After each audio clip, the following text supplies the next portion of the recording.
Welcome. I'm excited for this new series that we're starting today on Narnia for grown-ups. Most of you, I suspect, are probably familiar with the Chronicles of Narnia in some way or another.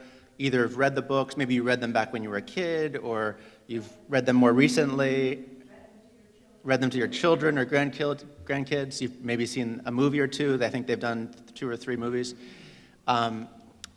It's a wonderful book. It's a children's series, but it's definitely more than a children's series. In the inscription to the first volume, if you read, C.S. Lewis wrote it to his godchild, and he said, when I was writing this, I realized that books take longer to grow up than little girls, so now you're too old for this. But you'll get a little bit older, and then I hope you'll take it off your shelf, dust it off, and read it again, because basically then you'll be old enough to appreciate the grown-up aspects of the book, the adult aspects of the fairy tale. So that's the idea behind the series. I am not Dr. Terry Lindvall. I am Father Nicholas Cassis. And so Terry Lindvall is a friend of mine from Virginia Beach. He teaches at Virginia Wesleyan. He is a very funny guy, and I tried to get him to come down for the whole series, but unfortunately he lives and works up there, so he couldn't do that. And he's actually teaching another adult education class at this time. So he said, I do have a recording of this class that I'm happy to share if you'd like. And then the idea is I'll be the sort of moderator if you have any questions at the end of each session. And then he is going to come in person at the very end, so that if you have any questions for the expert, you can ask him directly. But he's a very funny guy. Just to give you a little taste of his sense of humor, this is the bio that he wrote for himself. After being buried 3 years in Fuller Seminary, Terry Lindvall completed his PhD at the University of Southern California with his dissertation on C.S. Lewis's theory of communication. He traversed the continent in 1978 as one of the original faculty members of Regent University and lasted 25 years until his jesting got him ousted. But he also married a native, Karen, and got stuck on the East Coast. From there, he wandered down to Duke University, then up to the College of the William and Mary, until finally settling in as the C.S. Lewis Chair of Communication and Christian Thought at Virginia Wesleyan University. He authored 16 books, including one on Surprised by Laughter, the comic world of C.S. Lewis, and he also wrote this book called The History of Religious Satire, it's called God Mocks, The History of Religious Satire from the Hebrew Prophets to Stephen Colbert. So he has a lot of very interesting topics. There's also one on old people of the Bible, which is very interesting. Anyway, he's currently working on a book on Soren Kierkegaard and Pixar films, to which everyone says, what? So he's a very funny guy, as you'll see, very engaging speaker, and the plan for the series is basically just to walk you through one book each time, and you don't have to read the books beforehand or have to read them at all. He'll explain enough so that you can understand what's going on. If you do, obviously, they'll be greatly enriched, though. And the books they're a pleasure to read. They're very short, and you could easily read them, between each lesson. So, what else did I forget? I think that's pretty much it. The talks are about 40 to 45 minutes, so I'm going to try to just sort of briefly say hello every morning, then turn the video on so that there's a little time at the end for questions. Any questions as we begin? Yes. If you miss a session, these are all being recorded, so you just fast forward through the little introduction part, and then you'll see the video after that. And it's on our website under Formation. Okay? All right. Oh, I'm sorry. I was supposed to do this while I was talking. This is Terry Lindvall. He's obviously a very funny guy. And this is the series.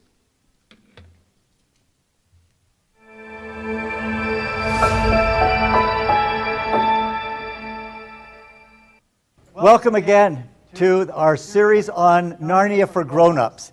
And today is going to be a longer lecture, so if you need a nap, this is a perfect lecture to take your nap.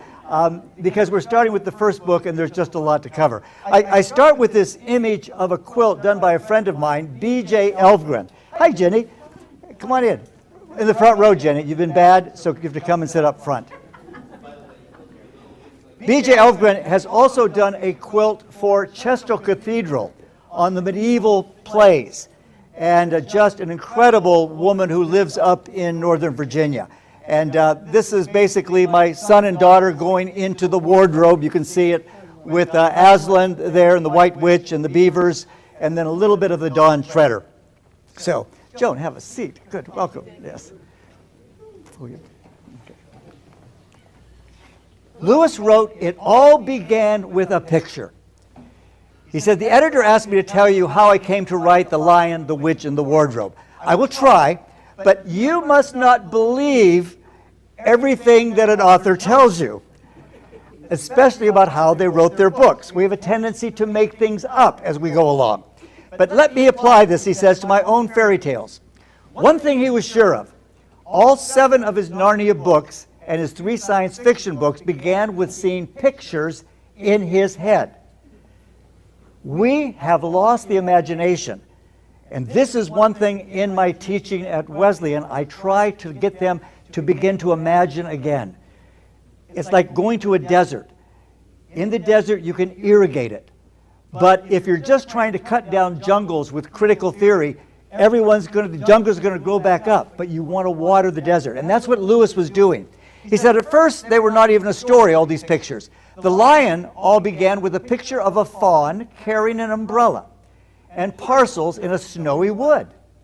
This picture, he said, was in my mind since I was about 16. Then one day when I was about 40, I said, let's make a book out of this. And there's the fawn in his head, just imagining things. Some people seem to think that I began by asking myself, how could I say something about Christianity to children? Then I fixed on the fairy tale as a way and collected information about child psychology and decided what age group. Then drew up a list of basic Christian truths and hammered out allegories to embody them. This, he says, is all moonshine. I didn't plan to even write anything remotely Christian. I just began with these images. He said, I could not write in propaganda. And this is just a little moonshine for you if you need some. Okay. Everything, he said, began with a fawn carrying an umbrella, a queen on a sledge, and a magnificent lion. At first, there wasn't anything Christian about them, but that element pushed itself in of its own accord. He said, it's a process when you create a bubbling of letting ideas and images just rise to the top of your mind. At first, I had very little idea how the story would go, and then suddenly Aslan came bounding into it. I think I had been having a good many dreams about lions. Apart from that, I don't know where the lion came from or why he came. But once he was there, he pulled the whole story together, and then he pulled the other 6 Narnian stories after him. In 1961, Lewis was asked about this, and he said, since Narnia is a world of talking beasts, I thought that a Christ figure could become a talking beast there, just as he became a man here. I pictured him becoming a lion because the lion is supposed to be the king of the beasts. Christ is called the Lion of Judah. And I've been having strange dreams about lions when I began writing that work. One dream came with his friend Charles Williams. Charles Williams was an editor at Oxford University Press, and he had just published a book called The Place of the Lion. Of course, Lewis and Williams were very good friends, and he said the problem with Charles Williams was that he was ugly. U-G-L-Y. He looked a little bit like a monkey. He said, but when he started talking, all of a sudden his face became that of an angel. It was transformed because you could see the love of God come through. The reason, Lewis said, I don't give advice on writing children's stories is that in a certain sense I have never exactly made a story. With me, the process is more like bird watching than either talking or building. I see pictures. Some of the pictures have a common flavor, almost a common smell, which groups them together. If you keep quiet and watch, they will begin joining themselves. But if you don't watch where you're going to fall all over your story, as that poor young woman did. Now, Lewis acknowledged that this book, the first book of the Narnia series that he wrote, The Lion, the Witch, and the Wardrobe, was a fairy tale in the tradition of Edith Nesbit. So, who was Edith Nesbit? Her family moved around, almost like military families that move around, and she grew up a tomboy who didn't like school. But she found a passion for reading and writing. It fueled everything she did, and so she created these wholesome childhood adventures, often set in the English countryside. During an era of straw boaters, saintly Victorian mothers, and devoted fathers, creating a normal life with tea, biscuits, and outdoor play. Her famous book was Five Children and It. It is a Samoyed, this little kind of sand fairy you see down there. But you notice there are 4 children and a baby, and Lewis will then create 4 children for his Chronicles of Narnia. In her story called The Ant and Amabel, an 8-year-old girl, Amabel, snips a lot of carnations, chrysanthemums, geraniums, and orchids in the greenhouse of her aunt, and she wants to surprise her great aunt. However, her great aunt didn't want her flowers cut, and she grumbles and she thinks she is a thoughtless and naughty girl. She decides to punish her by quarantining her in the spare room where there is a large wardrobe with a looking glass in it. So already you're getting a hint of where we're going. The wardrobe is also a train station. You think of the beginning of Prince Caspian. They're in a train station. But all the Harry Potter movies as well. She discovers a train timetable and sees a railway station named Big Wardrobe and Spare Room. So she goes to Big Road and Spare Room. She climbs into the wardrobe. She ends up in a place called Where You Want to Go. Where You Want to Go. And that comes from Kingsley's The Water Babies, if you may remember. Below the station name, Amabel reads in small letters, "Single fares strictly forbidden. Trains leave Big Wardrobe in Spare Room all the time. The train station is the portal or the threshold between 2 worlds." So here's where we see J.K. Rowling in the Harry Potter series using the train station. She was a Christian, J.K. Rowling, she was an Anglican, and she said basically that if you have read the Bible, you will know how my book is going to end. So she really planted some of Lewis's and Tolkien's idea in her series as well. The dedications are always important, and this is one that he wrote to his goddaughter. Lucy Barfield was the daughter of 2 of his good friends, Maud and Owen Barfield, and Barfield would become his solicitor. He wrote, "My dear Lucy, I wrote this story for you, but when I began it, I had not realized that girls grow quicker than books. As a result, you are already too old for fairy tales, and by the time this is printed and bound, you will be older still. But someday you will be old enough to start reading fairy tales again. You can then take it down from some upper shelf, dust it, and tell me what you think of it. I shall probably be too deaf to hear and too old to understand a word you say, but I shall still be your affectionate godfather, C.S. Lewis." She loved music and ballet as a young girl and eventually taught music. But however, in 1966, when she was barely 30 years old, she was diagnosed with having multiple sclerosis. She married Bevan Brake and lived happily, although she was often hospitalized. And then when her husband died in 1990, her health deteriorated, and she lived in a hospital for the rest of her life. During that time, she told Walter Hooper, who was the secretary for C.S. Lewis, how much the dedication meant to her. "What I could not do for myself, the dedication did for me. My godfather gave me a greater gift than he ever could have imagined." In fact, Walter Hooper then wrote, "As every creature comfort was taken from her, she lost her sight, but her faith in God grew and was blessed, and it blessed not only her, but those who knew her.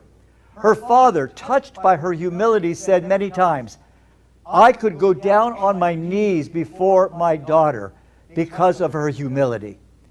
During the last 7 years of her life in the Royal Hospital for Neurodisability in London, her brother Geoffrey, to whom Lewis dedicated The Voyage of the Dawn Treader, read her the Chronicles of Narnia. Now we start. Lewis begins with the opening line, "Once there were."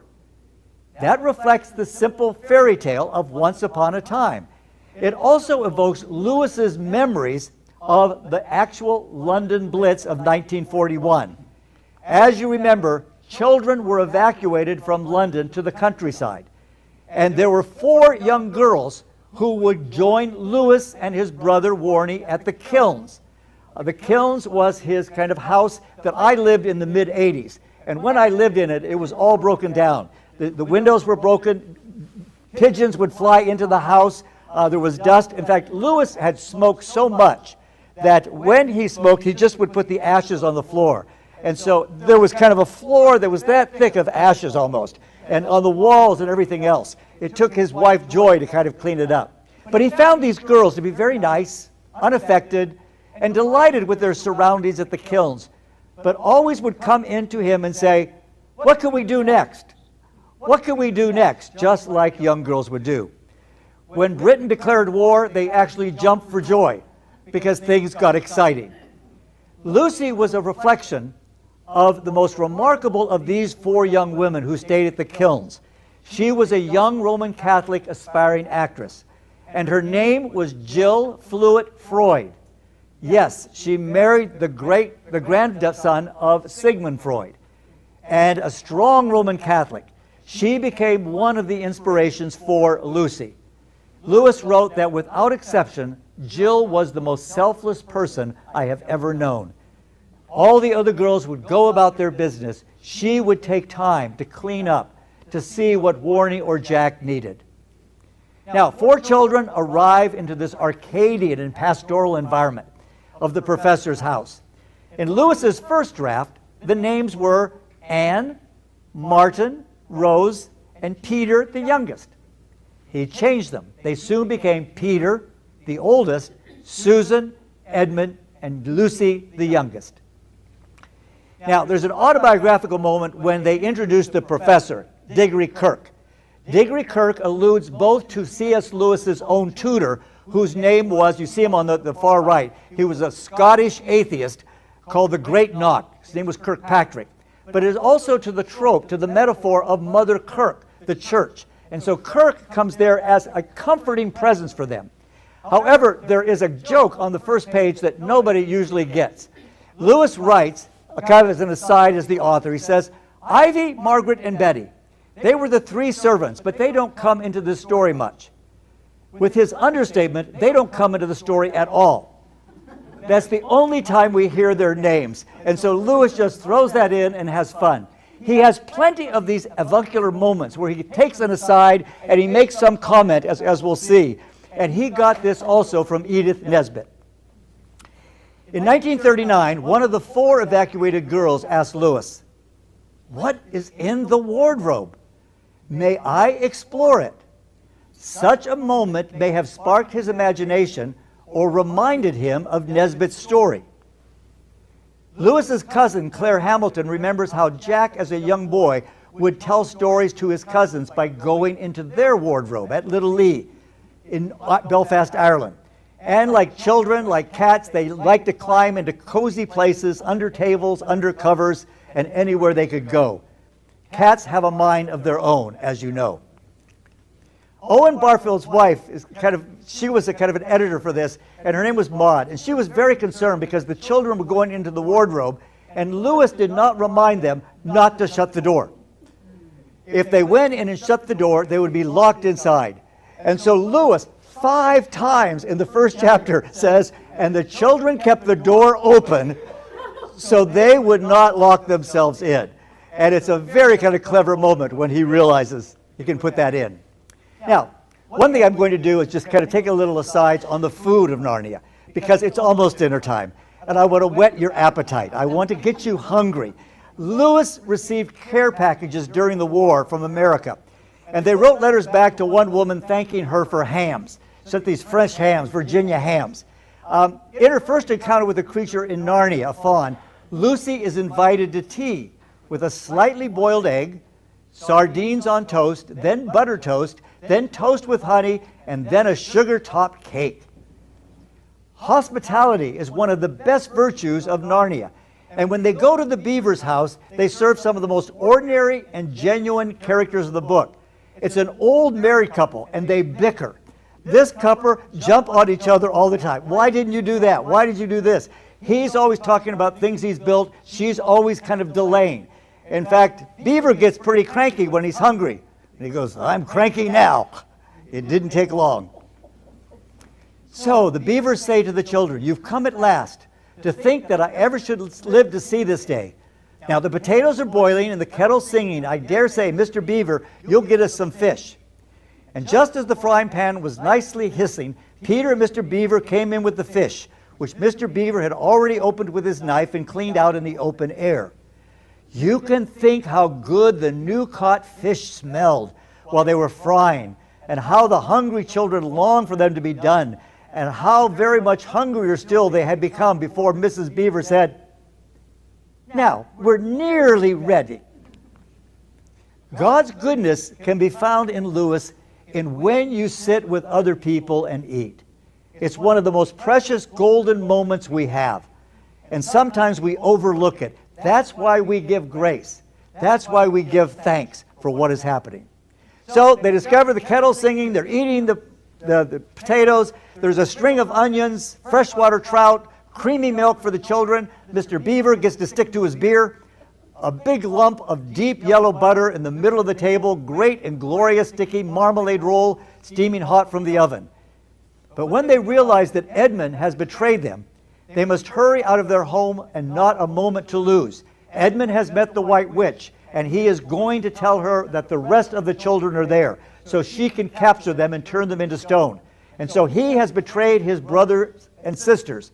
Now, they're starting to escape, but Mrs. Beaver will not let them go until she gets some ham sandwiches, some tea, and some bread. Every time my wife and I are going to the airport, just in time, she goes, wait, let me make some sandwiches. I go, no, I want to get there early. And so the two of us will bicker, and we'll be Mr. and Mrs. Beaver very easily.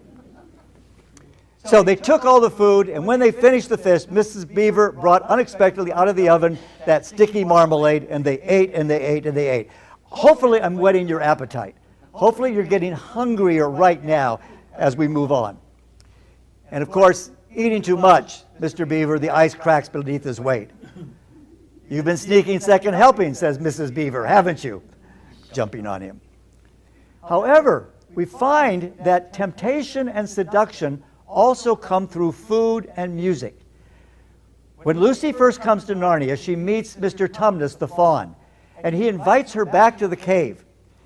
When Edmund comes, he meets the White Witch, and he's offered Turkish delight. Now, how many of you have ever tasted Turkish delight? How many of you like Turkish delight? Oh, wow. I give it to my students. They throw it back at me. I get Turkish delight all over it. They just can't stand it. It's really kind of a British thing. There. Bad foods versus good foods. There's the sweet, foamy, creamy hot drink that warms Edmund up, and then Turkish delight. And the more he ate, the more he gets addicted to it. Self-indulgence results in forgetting about others. And Turkish delight is that sweet, chewy jelly confection of gel of starch and sugar. And basically, our appetites take us away from what is good. And we find as well that it is a way to lead children astray. Scholar Mary Stevens delightfully points out in her dissertation, nothing more delicious, food as temptation in children's literature. Hansel and Gretel, Alice in Wonderland, Roald Dahl's Charlie and the Chocolate Factory, Neil Gaiman's Coraline, they all use food as temptation for child protagonists, a tool to lure them to do evil or mischief or disobedience.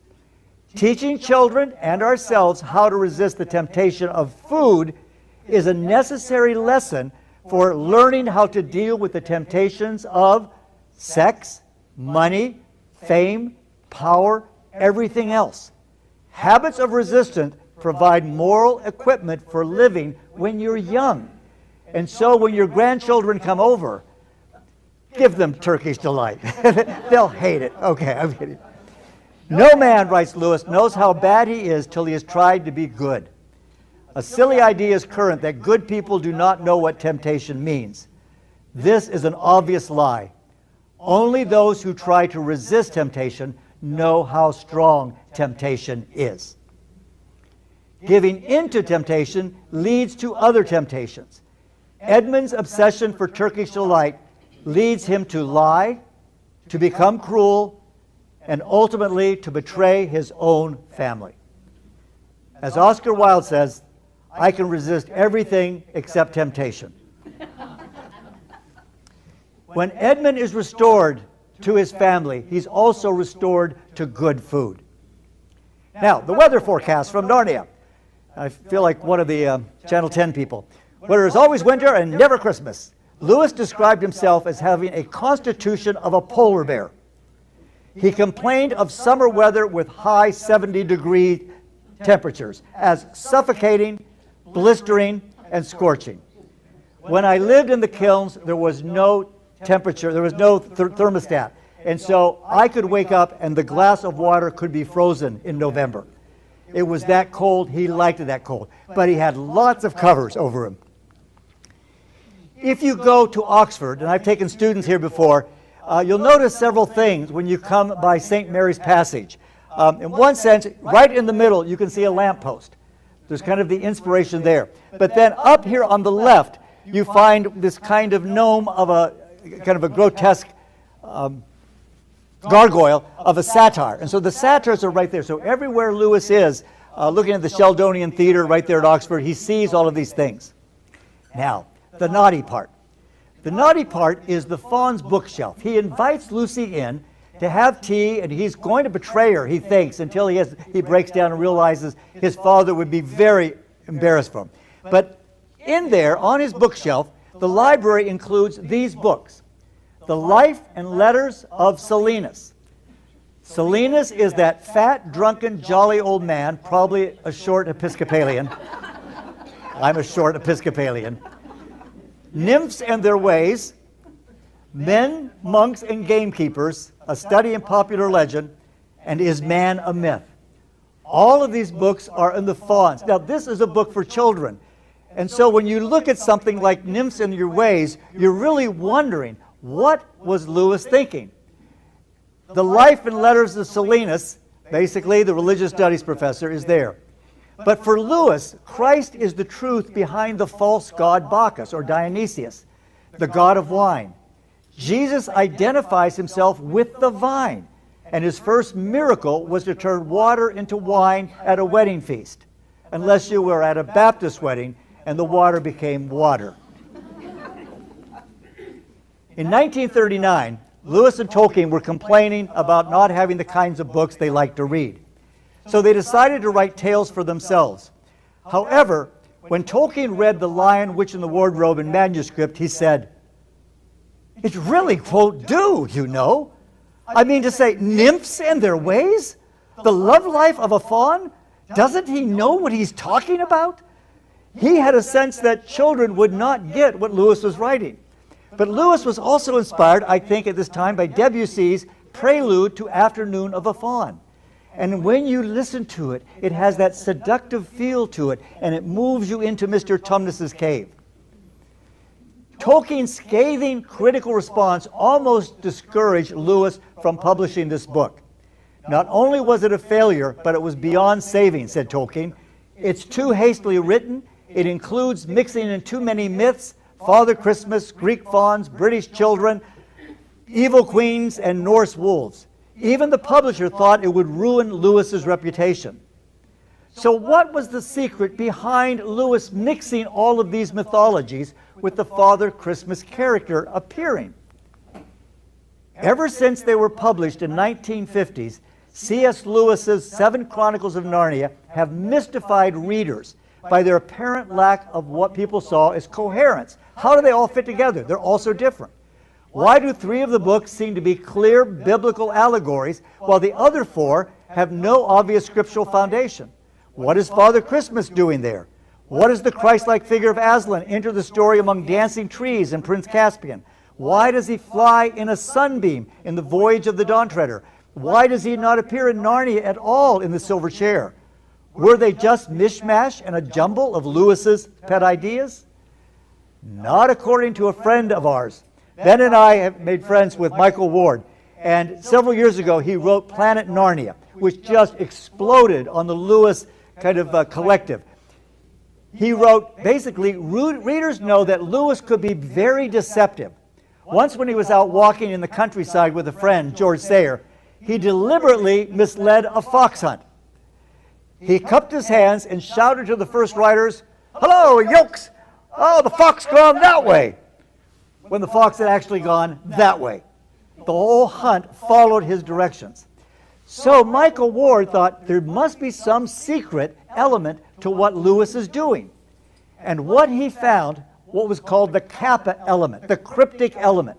It was basically that Lewis, as a medieval scholar, was using the 7 planets at that time: Jupiter, Mars, Sun, Mercury, Venus, Moon, and Saturn as the models for his book. Looking at those 7 planets brings everything together. As a planet, Jupiter is aligned with Jude, Thursday, Thorsday, Jove, everything that is regal, about a king, and jovial. Lewis's poem on Jupiter notes, "Winter is past, guilt is forgiven," 2 of the key themes of The Lion, the Witch, and the Wardrobe. It celebrates kings and royalty. Thus, when the children become kings and queens in Narnia, they are under Jupiter's influence.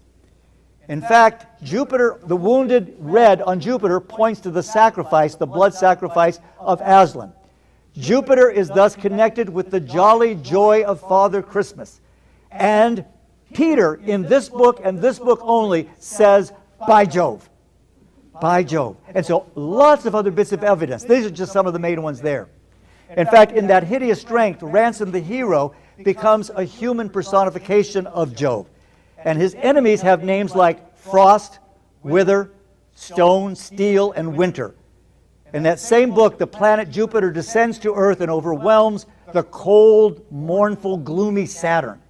Again, in Lewis's poem, The Planets, Lewis wrote, "Wrath ends and the woes are mended. Winter passes and guilt is forgiven.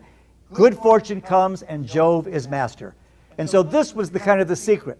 Now, one other little bit of information on Michael Ward. Michael Ward's claim to fame is that he is the one who hands a pair of X-ray spectacles to James Bond, Pierce Bronson, in the movie The World Is Not Enough. So he's the little bald guy in the back. And so that's his only fame to claim. So where'd the White Witch come from? One direct source was Hans Christian Andersen's The Snow Queen, cold and pale. When you look at her, you see how she destroys with her wand. She brings evil, sin, and the power of death. Another archetype is Circe, the predatory enchantress who tempted men with magical food and turned them into pigs and other animals, which, according to many women, is very easy to do. We can be turned into pigs so quickly with a chocolate chip cookie.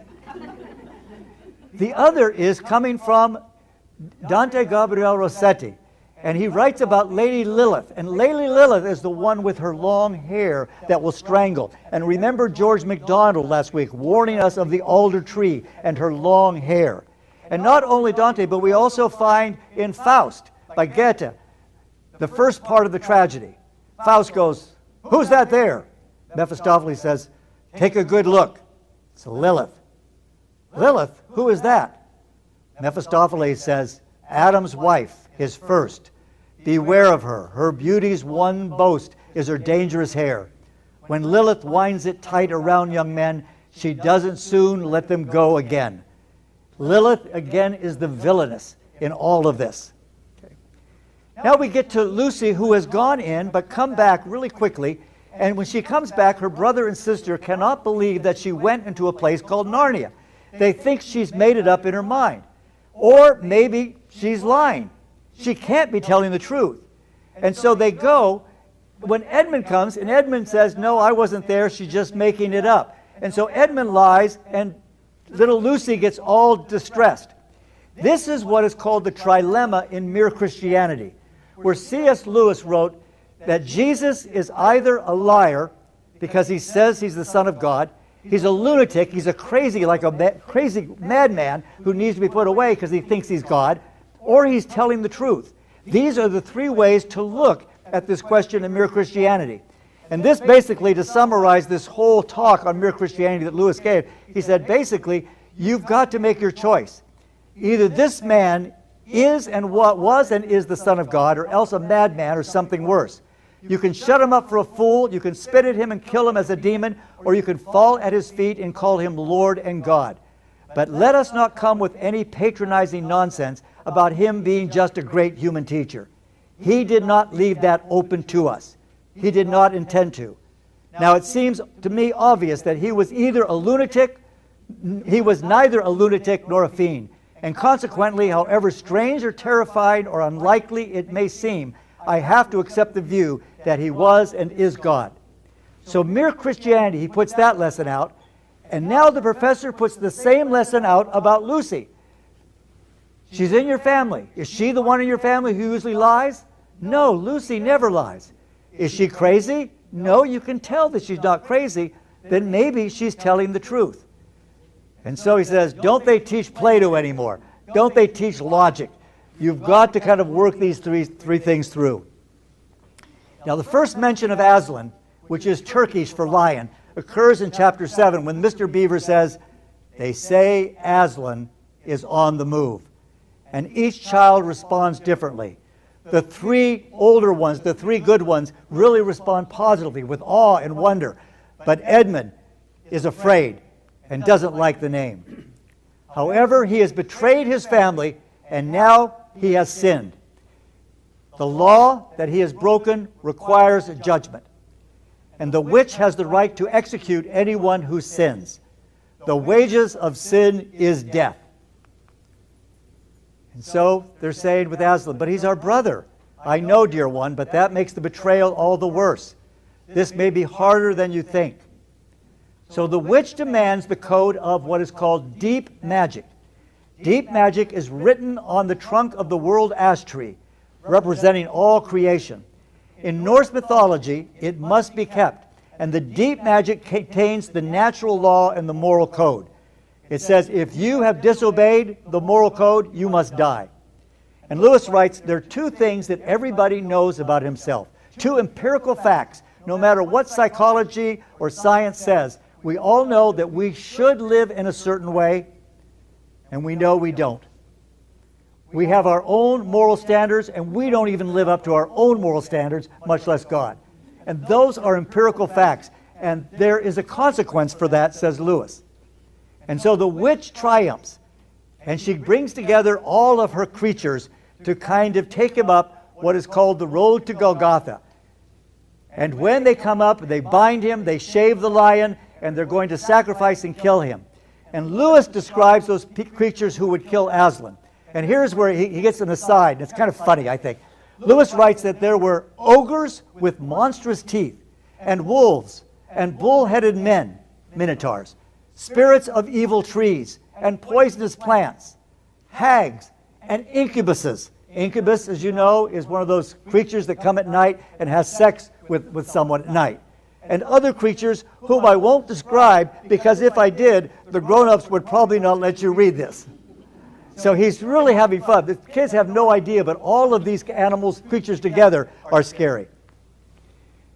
What Lewis has said is this is not an allegory, but it's a supposal.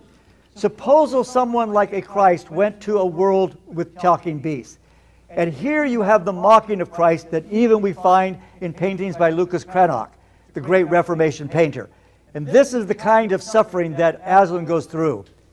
We find that the ones who are left at the cross or at the stone table are the females. They are the ones. And for Lewis, the heart of Christianity is a myth, which is also a fact. The old myth, he says, of the dying God, without ceasing to be a myth, actually comes down from heaven of legend and imagination to the earth of history. It happens at a particular time, a particular place, followed by definable historical consequences. We pass from mythic figures like a Balder or Cyrus or the sun god, dying nobody knows where or when, to a real historical person crucified under Pontius Pilate. by becoming fact, it does not cease to be myth. That's the miracle. It still works on the imagination, but it's historical fact. And here is the stone table over in Tolkien's college, Merton College in Oxford. But what, besides the deep magic, there is the deeper magic. And the deeper magic says if someone sacrifices their life, an innocent person sacrifices their life for someone guilty, then that person who was guilty will be forgiven. And all will be made right. And so as Christ died for us, Aslan in this story dies for Edmund. And all is going to be made right. The stone table is a cross. And when he dies on it, the next day, dawn, he comes back to life and he breaks the power of death. Lewis's supposal Christ went to another world, he died and came back to life and was resurrected. If the witch knew the true meaning of sacrifice, says Aslan, she might have interpreted the deep magic differently. But one thing I find really interesting in Lewis, who was a bachelor, remember all these years, is the curious presence that he has of women. Women are his heroes. They are the ones who control the agents throughout these books. And here at the death of Aslan and the resurrection, the women are there. They are the first ones there. And as you remember in the Gospels, there's that funny line when the women come back to tell the disciples that Jesus is risen. And the disciples go back and they say, well, it was exactly as the women said. We didn't believe it, but it is. The truth is coming through women. The climatic rescue, you climb on Aslan's back and fly away, oh glory. Now this is from the movie, the Walden movie by Andrew Adamson. This one's from the BBC, which doesn't look quite as impressive. It's kind of a fake lion in the sky. To me, it's just really fun. Aslan doesn't get my vote there. In Mere Christianity, Lewis writes about how we're all statues, waiting to come back to life. Some days we all feel like statues. We don't want to move. We don't want to talk to anyone else. But he says Christianity looks at this world as a great sculptor's shop. We are the statues, and there is a rumor going around the shop that some of us are someday going to come to life. Lewis uses two words for life. One is bios, where we get biology. The other is zoe, where we get zoology. It comes from normal life to real life. Okay. So Christianity presents the world as this great sculptor's shop, and we are the statues, and there's a rumor going around the shop that some of us someday are coming to life. For Lewis, the third person of the Trinity, the Holy Spirit, comes with a breath of life, with Pentecost, tongues of fire, speaking, and all the animals are braying and cooing and neighing and meowing. All of these kind of animals are like the tongues in this last little bit there. And so we have the bios life that most of us live daily, but we're going to be given Zoe. Our life has just begun. We do not realize how wonderful it's going to be. At the end of the book, each of the children are transformed from their simple kind of British life. King is Peter the Magnificent, Queen Susan the Gentle, Queen Lucy the Valiant, and King Edmund the Just. Here Lewis is going back to the cardinal virtues. And they become the kings and queens of Narnia. And once a king or queen of Narnia, always a king and queen of Narnia. Now, one last little bit that left, which is an Irish legend. One last story. In the medieval Welsh Balbigoian, can't say it, stags appear as physical manifestation of the boundary between two worlds. A stag is someone who can get you from one world to the other in a lot of these kind of Irish legends. In Celtic lore, there's a white stag who grants one wish to those who catch him. The poor cottager, Sean Kiley, caught him and realized he only had one wish. Sean's barren wife wanted to become pregnant. His blind mother wanted her eyesight restored. His impoverished father wanted some financial security. So the young son and husband went to the stag the next day, and he made his one wish. What was that wish? He wished that Sean's mother could gaze upon their newborn son rocking in a cradle of gold. Good wish there, Sean. So they go and they come back again. But then the last thing is, as you return to an enchanted reality, you realize there are things happening around you that you weren't even aware. And the one thing today is Ben Fraser's 77th birthday. He is 5. And so we see, here we are in Lewis's home. I've got the pipe, he's got the little tea. And here we are with Walter Hooper, much younger. But that's your 77-year-old man in the back. So happy birthday to Ben. Thank you. All right, we'll stop there. So as I said, there are little bits here and there where obviously he's speaking live to people, but that's the general gist. Any questions about this first session or the rest of the series? Good, good. I hope it does encourage you to read the books, because they're really, I hope what you realize is they're not just children's books.